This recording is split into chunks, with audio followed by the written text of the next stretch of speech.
지난 영상에서는 1917년 2월 러시아에서 일어났던 2월 혁명에 대해 살펴보았습니다. 오늘은 2월 혁명 이후 러시아의 복잡한 상황 속에서 레닌과 볼셰비키가 어떻게 권력을 잡았는지 알아보고자 합니다.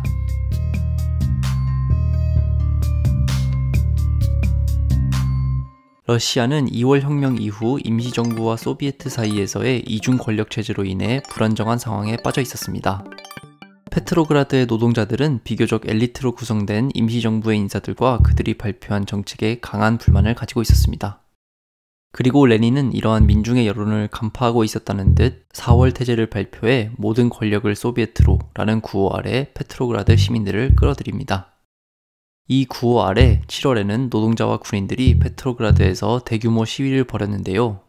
임시정부는 시위를 진압하는 과정에서 100명이 넘는 시민들을 사살하는 등 매우 강경하게 나서게 되죠. 게다가 임시정부는 레닌을 체포하고자 했는데요.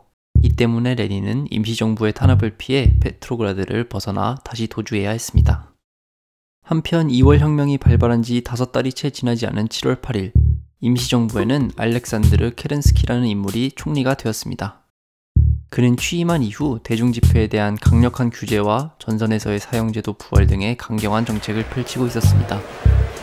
이어서 케렌스키는 라브르 코르닐로프라는 장군을 총사령관으로 임명했었는데요. 그런데 정작 케렌스키가 임명한 코르닐로프는 수도인 페트로그라드의 불안정한 상황을 다시 안정화시킨다는 명분하에 수도로 병력을 파견하기로 계획을 짭니다. 이러한 계획은 임시정부의 수장이었던 케렌스키에게 뿐만 아니라 수도의 소비에트에까지 명백한 위협으로 다가왔는데요. 수도로 병력을 보낸다는 것은 쿠데타의 가능성을 내포하고 있었기 때문입니다. 따라서 케렌스키는 자신이 스스로 임명했던 코르닐로프를 해임하고 그를 반혁명주의자라고 비판하면서 수도를 지키기 위한 준비에 들어갑니다. 그런데 문제는 케렌스키에게는 코르닐로프에 맞설 만한 군대가 없었다는 사실입니다. 코르닐로프의 군대에 맞설 만한 병력을 동원할 수 있는 힘은 당시 오직 볼셰비키에게만 있었습니다. 볼셰비키는 노동자와 군인으로부터의 폭넓은 지지를 토대로 이들을 수도를 지키기 위한 병력으로 동원했고 결과적으로 코르닐로프에 맞서 수도를 지켜내는 데 성공하게 되죠. 이 사건 이후 러시아에서 볼셰비키의 인기가 폭발적으로 증가하게 되는데요. 모든 권력을 소비에트로 라는 구호와 더불어 수도를 지켜내는 데 성공한 것을 시민들로부터 인정받아 볼셰비키는 곧 수도인 페트로그라드뿐만 아니라 키예프, 리가, 사라토프, 모스크바 등의 소비에트에서 과반을 차지하게 됩니다. 그러나 혁명에 대한 레닌의 꿈은 단순히 소비에트에서 과반을 차지하는 것에 머물지 않았습니다. 그는 좌파 진영 내의 다른 세력들인 맨셰비키와 사회주의 혁명당이 자신과 볼셰비키의 주장과는 달리 임시정부와의 공존을 계속 주장하자 무력에 의한 권력 탈취를 계획하게 됩니다. 그러니까 레닌은 혁명 이후 다른 좌파 세력들과 권력을 나누는 것이 아니라 온전히 볼셰비키에 의한 권력의 독점을 꿈꿨던 것입니다. 레닌은 볼셰비키 당원들에게 서한을 보내면서 봉기는 예술이다 라는 말과 함께 봉기가 아니라 공식적인 절차를 통해서 모든 권력을 잡아야 한다고 주장하는 이들의 계획을 가리키며 순진한 일이라고 비판하고 어떤 혁명도 그것을 기다려주지는 않는 법이라고 말했죠. 그러나 카메네프와 같은 볼셰비키의 다른 지도자들은 레닌의 이러한 주장을 받아들이지 않았고 10월 20일 소집될 예정이었던 2차 전 러시아 소비에트 회의에서 소비에트에 대한 권력 이양이 공식적으로 이루어지길 기다렸는데요. 레닌이 봤을 때 이러한 주장의 문제점은 설사 이러한 절차를 거쳐 임시정부로부터 소비에트로 권력이 넘어오더라도 소비에트의 다양한 세력들끼리 권력을 나눠야 한다는 점이었습니다. 카메네프의 이러한 주장에 반발한 레닌은 10월 10일 볼셰비키의 중앙위원회에서 비밀회의를 소집합니다. 그리고 그것에서 지도자급 당원들에게 봉기의 필요성을 역설한 이후 봉기에 대한 찬반 투표를 강행하여 찬성 10표, 반대 2표의 결과를 얻어냈고 이 소식을 들은 카메네프는 곧 중앙위원회에서 사임하게 됩니다.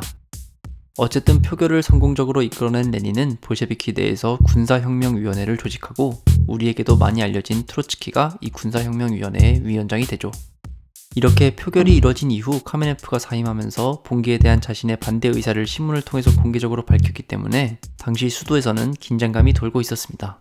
언제든 무력 충돌이 일어날 수 있다는 의식이 도시 내에 퍼졌기 때문입니다. 그리고 실제로 임시정부의 총리였던 케렌스키의 지시로 군대가 볼셰비키의 신문사를 점거했다가 볼셰비키들의 반격에 의해 다시 철수하는 등 크고 작은 충돌이 며칠 내로 이어졌습니다. 10월 25일 볼셰비키 중앙위원회와 군사혁명위원회의 주요 인물들은 스몰니 학교라는 곳에서 회의를 열었는데요. 원래 레닌은 당시 체포를 피해 숨어 있었습니다. 그는 이 회의에 참석해서 참석자들에게 빨리 봉기를 시작하라고 촉구하기 위해 위험을 무릅쓰고 모습을 드러냈죠. 당시 회의장으로 가던 길에 경찰에 의해 검문을 당했지만 취객인 척 연기를 해서 가까스로 체포를 피할 수 있었습니다. 만약 레닌이 그때 체포되었다면 20세기의 역사는 어떻게 되었을까요? 아무튼 레닌은 겨우 회의장에 도착해서 페트로그라드 시내의 지도를 펼쳐 보이며 주요 공격 지점들을 가리켰죠. 이렇게 본격적인 봉기 전까지만 해도 페트로그라드 시내에서 긴장감이 돌긴 했지만 정작 본격적인 싸움이 시작되자 승부는 일방적으로 결정되었습니다. 볼셰비키의 군대가 손쉽게 페트로그라드의 주요 정부 건물들과 시설들을 장악한 것입니다. 이는 수도의 노동자들과 군인들이 이미 며칠 전부터 수도의 주요 교통시설들을 장악하고 있었기 때문입니다. 이 때문에 케렌스키를 비롯한 임시정부의 세력들은 수도에서의 저항을 포기하고 페트로그라드를 탈출하게 됩니다. 케렌스키가 탈출했다는 소식을 접한 레닌은 러시아 시민들에게 고함이라는 이름의 선언문을 발표하고 군사혁명위원회에 의해 임시정부가 전복되었음을 공식적으로 발표합니다. 이는 승리를 일찌감치 확정지음으로써 봉기의 명분이나 정당성에 대한 더 이상의 논쟁을 무의미하게 만들려는 레닌의 계획이었습니다. 한편 케렌스키의 내각 중 일부 인사들은 겨울 궁전이라고 알려진 곳에 남아 있었는데요.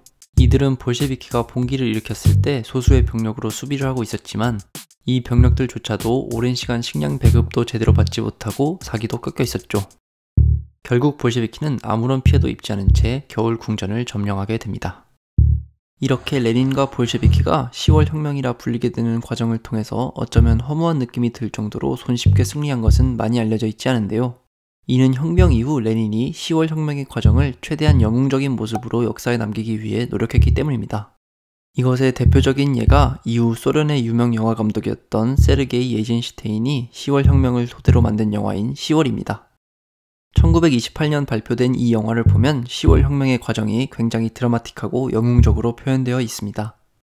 특히 앞서 설명드린 겨울 궁전을 공격하는 장면은 굉장히 극적으로 표현되어 있는데요. 정작 실제 습격 과정에서 있었던 것보다 영화 촬영 중에 궁전이 입은 피해가 더 컸다는 농담이 있었을 정도로 실제로는 무난히 볼셰비키가 권력을 잡았죠. 지금까지 레닌과 볼셰비키가 10월 혁명을 통해서 어떻게 권력을 잡았는지 살펴보았습니다.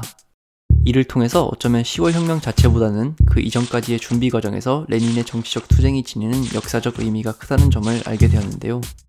그리고 그 과정의 결과 10월 혁명을 통해서 비교적 손쉽게 권력을 잡긴 했지만 이들에게는 앞으로 험난한 여정이 남아 있었습니다.